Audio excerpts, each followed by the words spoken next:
Hello, c'est HR, votre chroniqueur. Aujourd'hui, je vais vous parler d'une adaptation Stephen King. Vous le savez, je suis fan de cet auteur Stephen King. J'ai lu une grosse partie de ses ouvrages et j'ai fait sur ma chaîne YouTube une playlist consacrée aux adaptations de cet auteur extrêmement prolifique.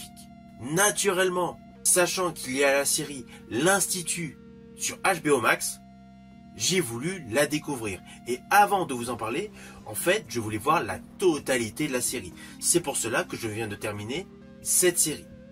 Et naturellement, je vous en fais mon retour aujourd'hui. Avant d'aller plus loin, n'oubliez pas, si vous n'êtes pas abonné, pensez à le faire.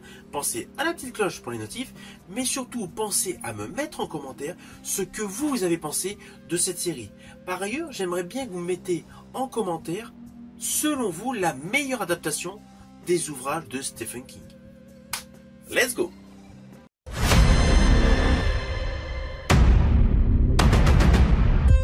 We're gonna bring this whole place down.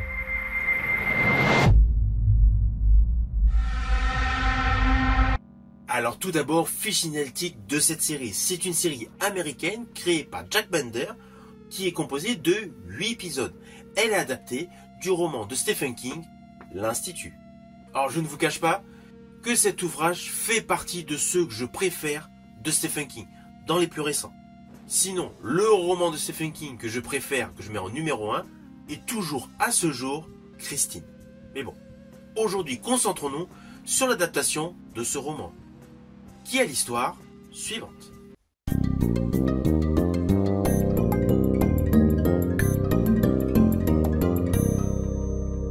Évidemment, je vais le faire de manière extrêmement simpliste. Nous découvrons un jeune adolescent, Luke Ellis, qui est un véritable génie. Un soir, au cœur de sa maison, il est enlevé et se retrouve dans le fameux institut. Sur le coup, il ne le réalise pas tout de suite, car la chambre dans laquelle il se retrouve est à l'identique de celle qu'il avait chez ses parents.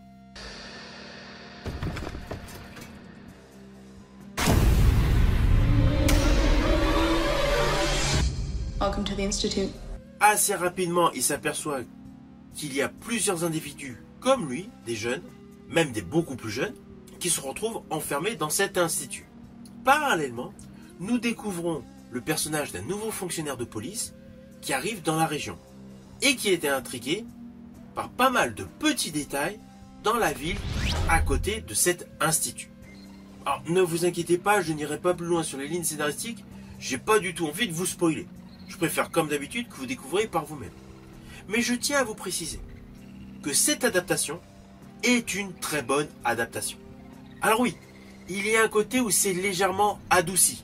Il y a quelques effets gore, quelques effets trash, mais surtout des éléments de violence verbale qui se retrouvent enlevés. C'est vraiment la petite chose qui peut gêner les puristes par rapport au roman originel.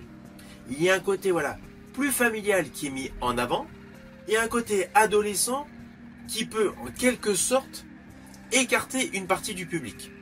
Mais en dehors de cet état de choses, cette série gagne à être connue.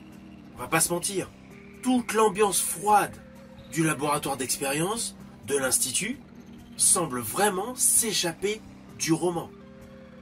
Le jeu des différents protagonistes est respecté. On est vraiment avec la saveur de ce bouquin. Oui, car on va pas se mentir, le personnage Luke, interprété par Joe Freeman, est exceptionnel. Il a beau être très jeune acteur, il fait le job à perfection. On a vraiment l'impression qu'il subit ce que vous voyez. It will get done. What exactly is our work? Just tests mostly. It feels like a nail is being hammered into your forehead. Côté des adultes, il y a le personnage interprété par Ben Barnes, que beaucoup ont connu grâce au monde de Narnia, le prince Caspian, mais que moi j'avais découvert avec le portrait de Dorian Gray. D'ailleurs, je prévois de faire une chronique dessus, car c'est un film peu connu du public, mais bon. Son personnage est parfaitement construit. Il est en totale adéquation avec le bouquin. Alors oui, il y a un côté, on a l'impression qu'au début, ça traîne un peu, mais c'est assez logique, c'est pour nous mettre en place tous les différents protagonistes. Il y a certains épisodes, on peut se dire, on aurait pu couper quelques petits passages, enfin ceux qui ont été mis, pour rajouter des éléments un peu plus virulents qui sont dans le livre. Mais cela passe. Par contre, comme dans le roman de Stephen King, la tension est progressive.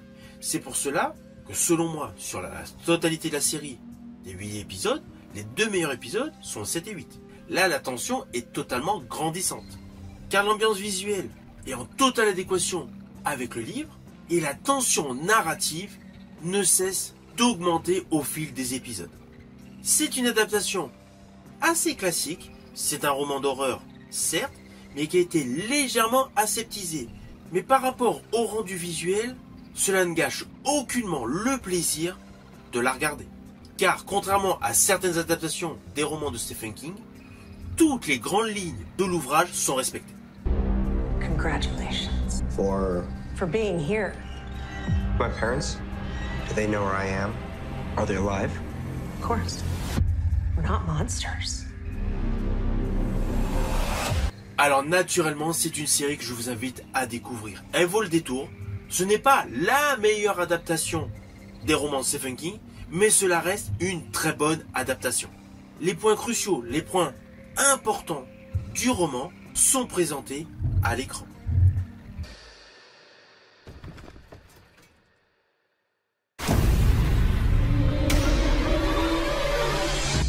Welcome to the Institute. Alors si vous aimez les atmosphères mystérieuses et des intrigues impliquées dans le domaine du fantastique, l'ambiance clinique de cette série et le côté oppressant assurent une véritable tension crescendo tout simplement jusqu'à vous captiver. En fait, cette série, l'Institut, est une porte ouverte qui permet de pénétrer dans l'univers de Stephen King. J'estime que cette série permet aux spectateurs d'être tenus en haleine dans une expérience intrigante et divertissante. We're gonna do more than that.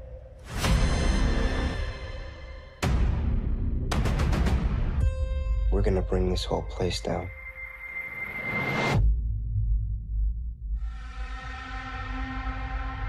Alors au final, naturellement, c'est une série que je vous invite à découvrir sur HBO Max.